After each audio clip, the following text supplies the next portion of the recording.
Hello.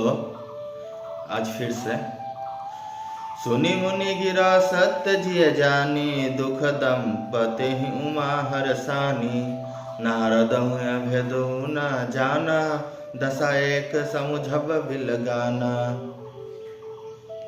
Narad मुनि की वाणी सुनकर और उसको हृदय में सत्य जानकर पति पत्नी हिमवान और मैना को दुख हुआ और पार्वती जी प्रसन्न हुई।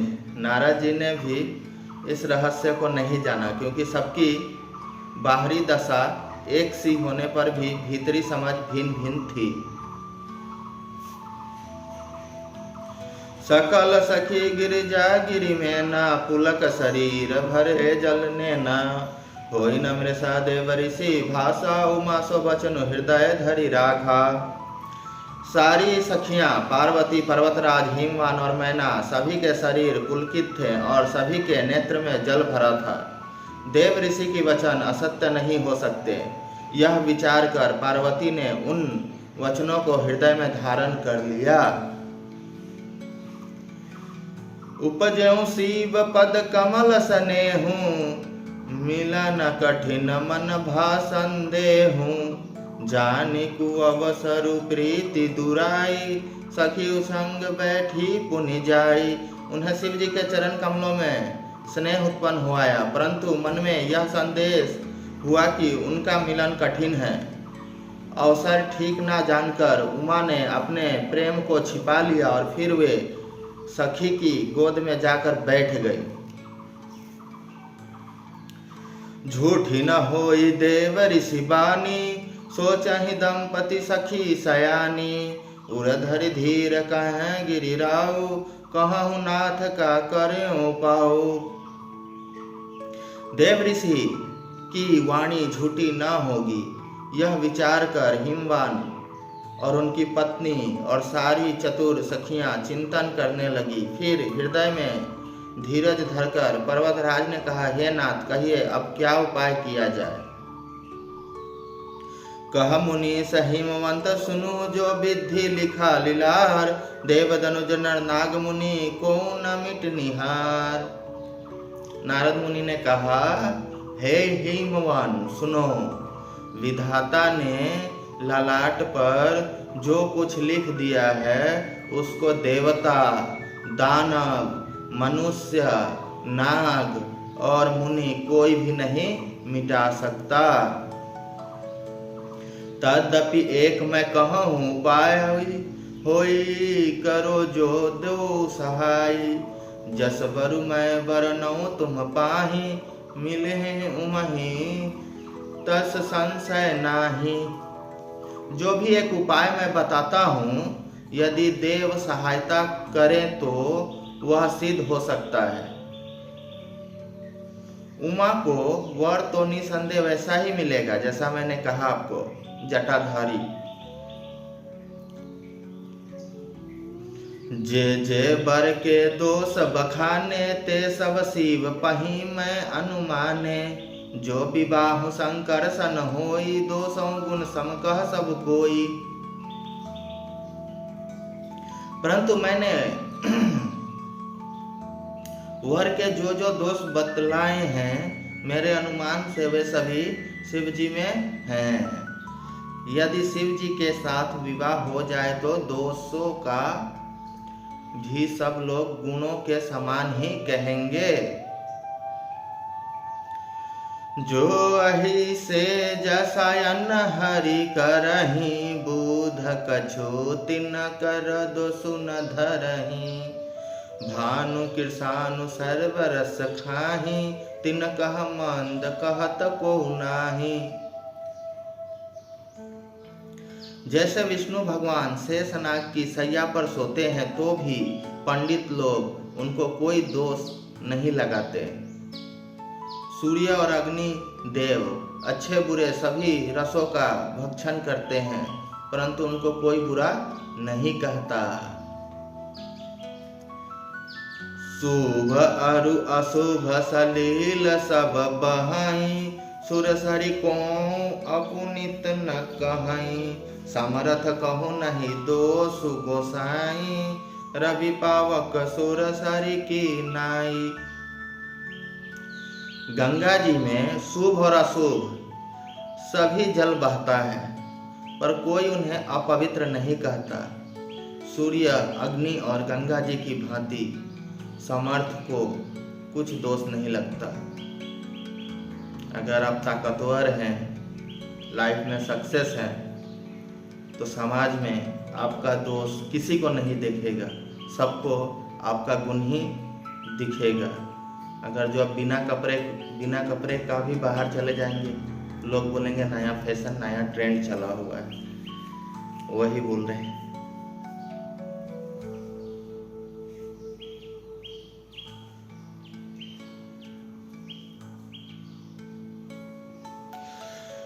जो असहि शीस करहि नर जड़ विवेक अभिमान, परहि कल्प भरी नरक महो जीव की से समान। दोहा है, मतलब यदि मूर्ख मनुष्य ज्ञान के अभिमान से इस प्रकार होड़ करते हैं तो वे कल्प भर के लिए नरक में पड़ते हैं। भला कहीं जीव भी ईश्वर के समान सर्वार्थ संपन्न हो सकता है।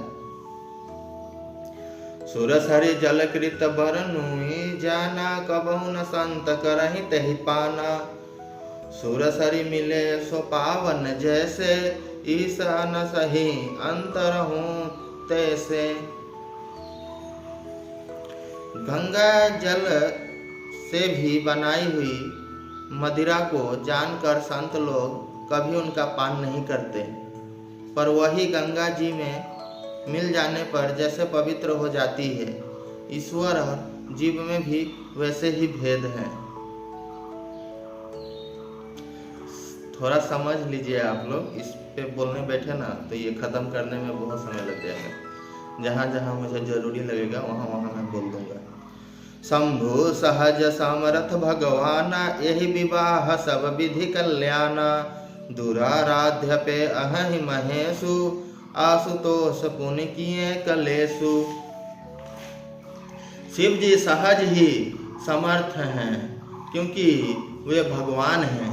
इसीलिए इस विवाह में सब प्रकार का कल्याण है। परंतु महादेव जी की आराधना बड़ी कठिन है, फिर भी तप करने से वे बहुत जल्द संतुष्ट हो जाते हैं। नारद जी ने कहा, जो तपु करो कुमारी तुम्हारी, भाव में टिसा कही त्रिपुरारी। यद्यपि बरानेक जग माही, यही कह शिव तजी दूसर नाही। यदि तुम्हारी कन्या तप करे तो त्रिपुरारी महादेव जी होनहारों को मिटा सकते हैं। यद्यपि संसार में वर अनेक हैं, पर इसके लिए शिव जी को छोड़कर दूसरा वर नहीं है। वरदायक फरनातरति भंजन, कृपा सिंधु सेवक मनरंजन। इच्छित फल बिनु शिव वराधे, लहे न कोटि जोग जप साधे। शिव जी वर देने वाले, शरणागतों के दुखों का नाश करने वाले, कृपा के समुद्र हैं और सेवकों के मन को प्रसन्न करने वाले हैं। शिव जी की आराधना किए बिना करोड़ों योग और तप करने पर भी फल नहीं मिलता।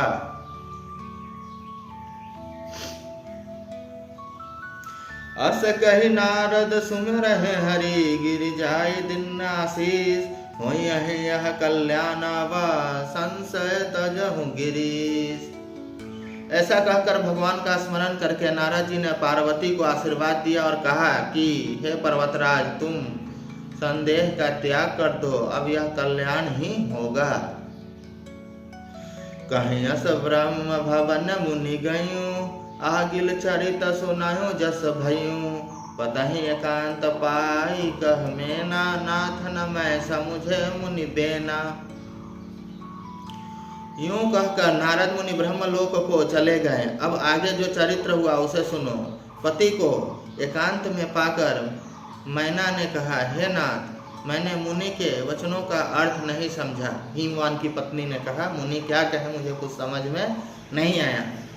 जो घरु बरु कुलु होई अनुपा करी विवाह सुता अनुरूपा ना त कन्या बरु रहूं कुंवारी कंतौ माँ मम प्राण पियारी। हिमवन की पत्नी कहती हैं, जो हमारी कन्या के अनुकूल घर वर और कुल उत्तम हो तो विवाह कीजिए, नहीं तो लड़की चाहे कुंवारी ही रहे, मैं अयोग्य वर के साथ उसका विवाह नहीं करना चाहती, क्योंकि हे स्वामी पार्वती मुझको प्राणों के समान प्यारी है। जो ना मिलहि बरु गिर जाहि जोगु गिर चढ़ सहज करहि सब लोगु सोई बिचारी पति करहु विवाहु जेहि न वो हरि होई है और दाहू। यदि पार्वती के योग्य वर ना मिले तो सब लोग कहेंगे कि पर्वत स्वभाववश ही मूर्ख होते हैं। हे स्वामी, इस बात को विचार कर ही विवाह कीजिएगा, जिसमें फिर पीछे हृदय में संताप ना हो। आजकल तो क्या है, कहीं भी कोई कुछ विवाह कर लेता है फिर जिंदगी भर पछताते रहता है। तो ऐसा ना करें, देर से ही विवाह करें, लेकिन एक बार जो पसंद हो जाए, लड़का लड़की दोनों को मन मिल जाए, पसंद हो जाए, एक बार उसी से विवाह करें, ताकि फिर बाद में दूसरे को पसंद करने की नौबत ना आए। नहीं तो विवाह ना ही करें, और करना है तो एकदम जब मन मिल जाए, कुंडली मिल जाए तभी करें, तो बाद में पछताना है। आस कहीं परे चरण धरि सीसा बोले सहित स्नेह गिरीसा बरु पावक पर गेट शशि माही नारद बचन अनाथा नाही। इस प्रकार कहकर मैंने पति के चरणों पर मस्तक रखकर गिर पड़ी। तब हिमवन ने प्रेम से कहा, चाहे चंद्रमा में अग्नि प्रकट हो जाए पर नारद जी के वचन झूठे नहीं हो सकते। प्रिया सोचो परिहरहु सबो सुमिरहु श्री भगवान पार्वती निर मैं जेहि सोई करहि कल्याण। हे प्रिय, सब सोच छोड़कर श्री भगवान का स्मरण करो, जिन्होंने पार्वती को रचा है, वे ही कल्याण करेंगे। हिमवन ने अपने पत्नी को कहा, अब जो तुम ही सुता परने हूँ तो अस जाय सिखावनु देहूं करो सो तपु जेहि मिलहि महेशु आन उपाय न मिटहि कलेशु। अब यदि तुम्हें कन्या पर प्रेम है तो जाकर उसे यह शिक्षा दो कि वह ऐसा तप करे जिससे शिवजी मिल जाए, दूसरे उपायों से यह कलेश नहीं मिटेगा। नारद बचन स गर्भ हेतु सुंदर सब गुण निधि वृष केतु अस विचारी तुम तजहु असंका सबहि भांति शंकर लंका। नारद जी के वचन रहस्य से युक्त और सकारण है और शिव जी समस्त सुंदर गुणों के भंडार है। यह विचार कर तुम मिथ्या संदेह को छोड़ दो, शिव जी सभी तरह से निष्कलंक हैं। सुनी पति बचन हरषहि मन माही गई तुरतु थी गिरिजा पाही उमहि बिलो की नयन भरे बारी सहित स्नेह गोद बैठारी। पति के हिमवन के वचन सुन के उनकी पत्नी मन में प्रसन्न होकर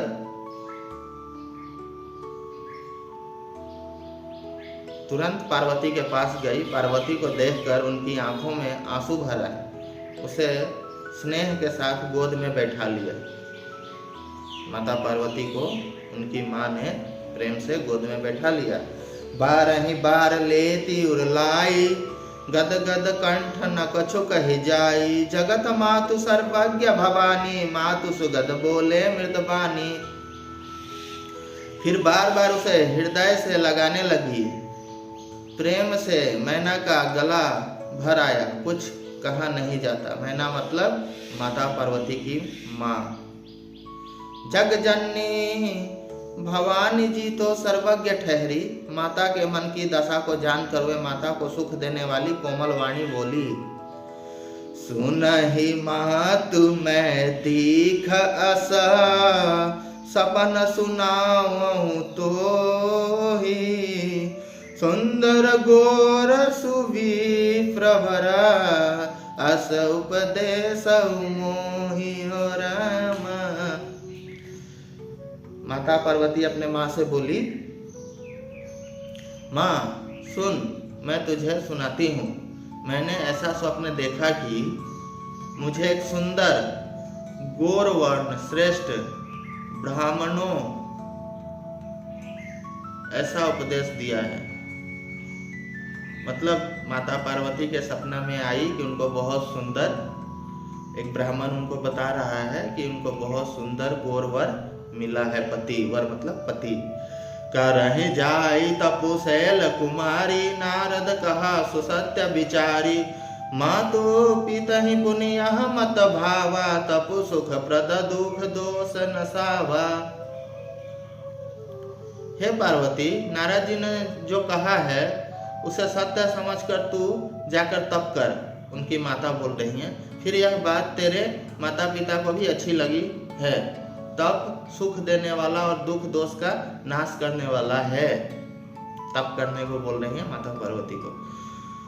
तप बल रचाई प्रपंच विधाता, तप बल विष्णु सकल जगत्राता, तप बल शंभु करहि संघारा, तप बल से सुधरहि महिभारा। माता पार्वती की माता मैना बोल रही है माता से, माता पार्वती से वो बोल रही हैं कि तप के बल से ही ब्रह्मा संसार को रचे हैं और तप के बल से ही विष्णु सारे जगत का पालन करते हैं। तप के बल से ही शंभु रुद्र पसे जगत का संहार करते हैं और तप के बल से ही शेष जी पृथ्वी का भार धारण करते हैं। तप तपस्या का बखान किया जा रहा है। आप लोग भी ये समझें, तपस्या के द्वारा हम किसी भी चीज को पा सकते हैं, किसी भी चीज को कर सकते हैं। तपस्या करनी होगी, मेहनत करनी होगी। माता पार्वती की माँ बोल रही है कि तप के बल से ही जो है जगत में सो है।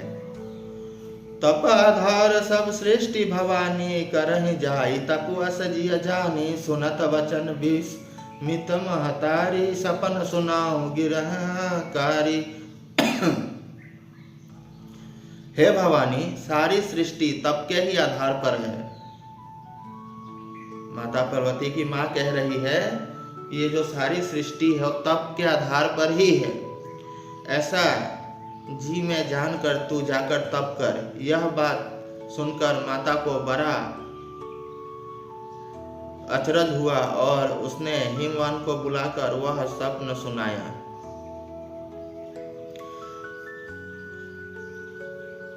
मातु पिता ही बहु विधि समुझाई, चली उमा तपहित हरसाई, प्रिय परिवार पितारु माता, भय विकल मुखावत न बाता। माता पिता को बहुत तरह से समझाकर बड़े हर्ष के साथ पार्वती जी तप करने के लिए चली। प्यारे कुटुंबी पिता और माता सब व्याकुल हो गए। किसी के मुंह से बात नहीं निकलती। माता जा रही है तप करने, सब लोग व्याकुल है। वेद सिरा मुनि आई तबा, सब ही कहाँ समुझाई, पार्वती महिमा सुनता रहे प्रबोध ही पाई। तब वेद सिरा मुनि ने आकर सबको समझाकर कहा। पार्वती जी की महिमा सुनकर सबको समाधान हो गया। मतलब एक वेद ऋषि वेद सिरा मुनि आकर वो दरबार में माता पार्वती का शक्ति का बखान किए, वो क्या है, कैसे उनका जन्म। तब सब लोग शांत हो गए, सबका मन शांत हो गया। उड़धरी उमा प्राणपति चरना, जाई विपिन लागी तप करना, अति सुकुमार न तनु तप जोगु, पति पद सुमरहि तजौ सब भोगु।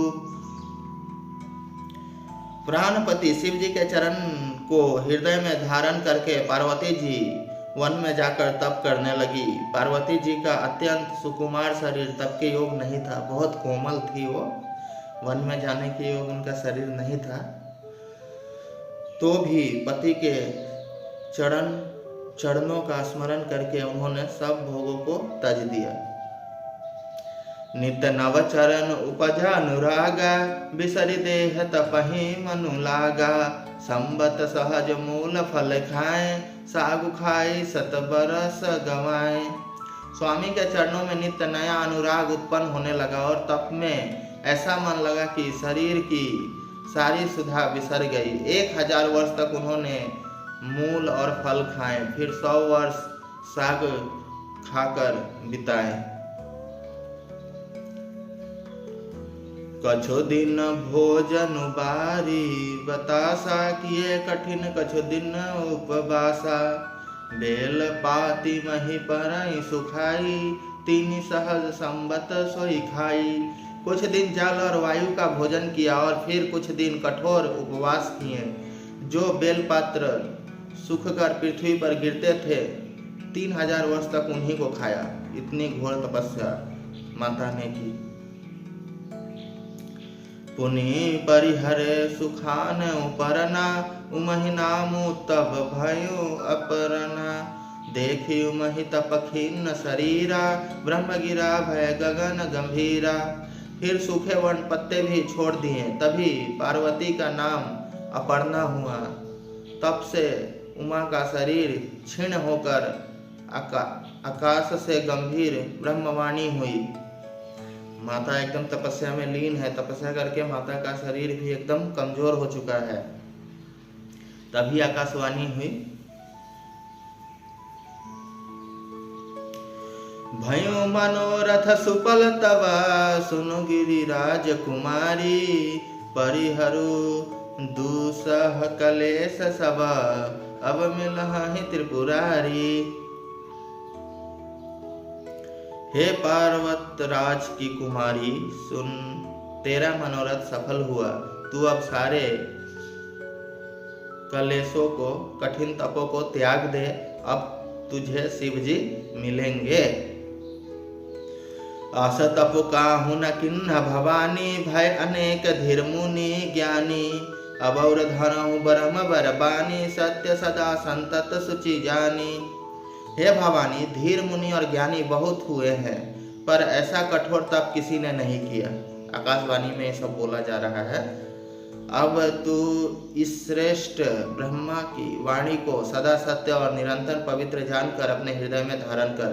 ब्रह्मा जी आकाश से बोल रहे थे ये। आवे पिता बुलावन जबहि, हट परे हरि घर जायहु तबहि। मिलहि तुमहि जब सप्त ऋषि सा, जानऊ तब प्रमाण बगीसा। जब मेरे पिता बुलाने को आवे तब हट छोड़कर घर चली जाना, और जब तुम्हें सप्तऋषि मिले तब इस वाणी को ठीक समझना। सुनत गिरा विधि गगन बखानी, पुलक गात गिरिजा हरसानी। उमा चरित सुंदर मैं गावा, सुनत शंभु कर चरित सुहावा। इस प्रकार आकाश से कही हुई ब्रह्मा की वाणी को सुनते ही पार्वती जी प्रसन्न हो गई और हर्ष के मारे उनका शरीर पुलकित हो गया। यज्ञवल्लभ जी भरद्वाज जी से बोले कि मैंने पार्वती का सुंदर चरित्र सुनाया, अब शिव जी का सुहावना चरित्र सुनो। जब ते सती जाई तनु त्यागा, तब ते शिव मन भयो विरागा।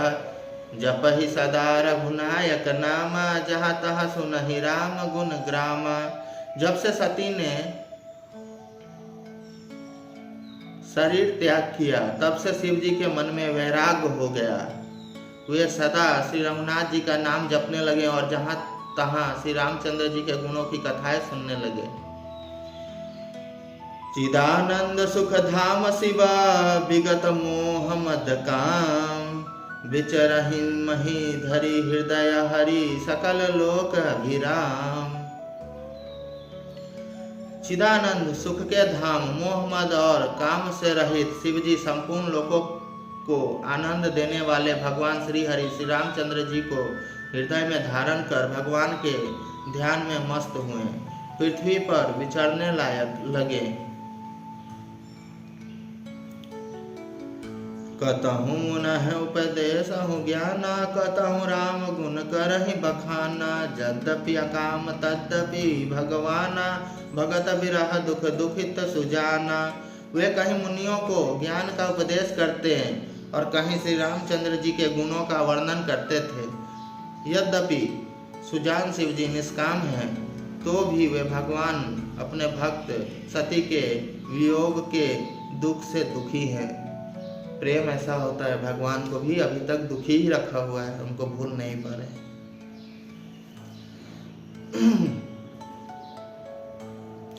यह विधि गयो काल बहु बीती, नित ने होई है राम पद प्रीति। नेम प्रेम शंकर कर देखा, अभी चल हृदय भक्ति के रेखा।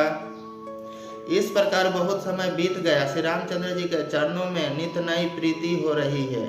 शिव जी के कठोर नियम, अनन्य प्रेम और उनके हृदय में भक्ति की अटल टेक को जब श्री रामचंद्र जी ने देखा, प्रगटे राम कृतज्ञ कृपाला, रूपशील निधि तेज विशाला। बहु प्रकार शंकर है सराहा, तुम बिनुअस व्रतु को निर्वाहा। तब कृतज्ञ उपकार मानने वाले कृपालु रूप और शिवलोक के भंडार महान तेप पुंज भगवान श्री रामचंद्र जी प्रकट हुए। उन्होंने बहुत तरह से शिव जी की सराहना की और कहा कि आपके बिना ऐसा कठिन व्रत कौन निभा सकता है। बहुविधि राम शिव समुझावा, पार बती कर जन्म सुनावा। अति पुनीत गिरिजा के करनी, बिस्तर सहित कृपा निधि बरनी। श्री रामचंद्र जी ने बहुत प्रकार से शिव जी को समझाया और पार्वती जी का जन्म सुनाया। कृपा निधान श्री रामचंद्र जी ने विस्तार पूर्वक पार्वती जी की अत्यंत पवित्र करनी का वर्णन किया। अब विनती मम सुनहु शिवा, जो मुँह पर निज नेहु। जाई विवाहु सेल, जहीं यह मोहि मांगे देहूं। रामचंद्र जी ने शिव जी से कहा, हे शिव जी, यदि मुझ पर आपका स्नेह प्रेम है तो अब आप मेरी विनती सुनिए। मुझे यह वर मांगे दीजिए कि आप जाकर पार्वती जी के साथ विवाह कर लें। आज के लिए इतना ही रहने देते हैं। अभी तक हमें रामायण में कहीं भी भेदभाव, जात पात, ऊंच नीच कुछ नहीं मिला। बोलिए पार्वती पतये नमः। हर हर महादेव। सियापति रामचंद्र की जय।